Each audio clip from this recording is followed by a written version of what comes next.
بسم الله الرحمن الرحيم. سيداتي انساتي ساداتي، شجره الدر بس المره دي باسلوب جديد ومختلف. اسمع يا سيدي. انهار الملك الصالح نجم الدين ايوب، وده كان سابع سلاطين الاسره الايوبيه، ده اللي كان متجوز شجره الدر. انهار اول لما سمع ان دمياط وقعت في ايد الفرنساويين بقياده لويس التاسع. على فكره لويس التاسع قعد 3 سنين يحضر للعمليه دي، وكان واخد مباركه من البابا في روما، وفرض ضريبه خاصه عشان خاطر الحمله دي. وطبعا دمياط هي اللي دفعت الثمن بتاعها من لحمها ودمها. بص يا سيدي، وكانت بالنسبه لهم مهمه مقدسه.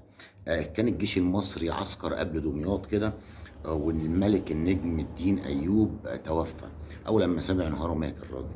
شجره الدر منعت اي معلومه تطلع من القصر، وابتدت تراسل الجيش بتاعها عن طريق الحمام الزاجل، ودارت المعركة. وطبعا كانت بقيادة يعني دبر الأمور دي، وكانت عايزة تجيب ابنه طورانشا عشان بعد كده يقدر يكمل وهي كانت عايزة تعتزل الحكم.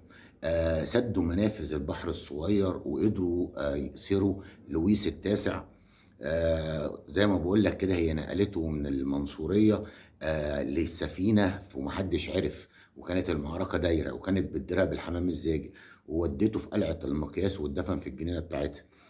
وبعد كده عز الدين أيبك تزوجها. طبعا هم اللي أثروا لويس التاسع، وهو المدبر الأكبر للأحداث عز الدين أيبك. وبعد كده هي كانت شرطت عليه، طلبت مبايعة الدولة العباسية، وده كان البروتوكول اللي بيحصل. أي واحد من الأيوبيين كان عشان خاطر يتولى الحكم كان لازم الخليفة العباسي يبعت له مباركة. فطلبت مباركته طبعا، وبعتت له هدايا كتير.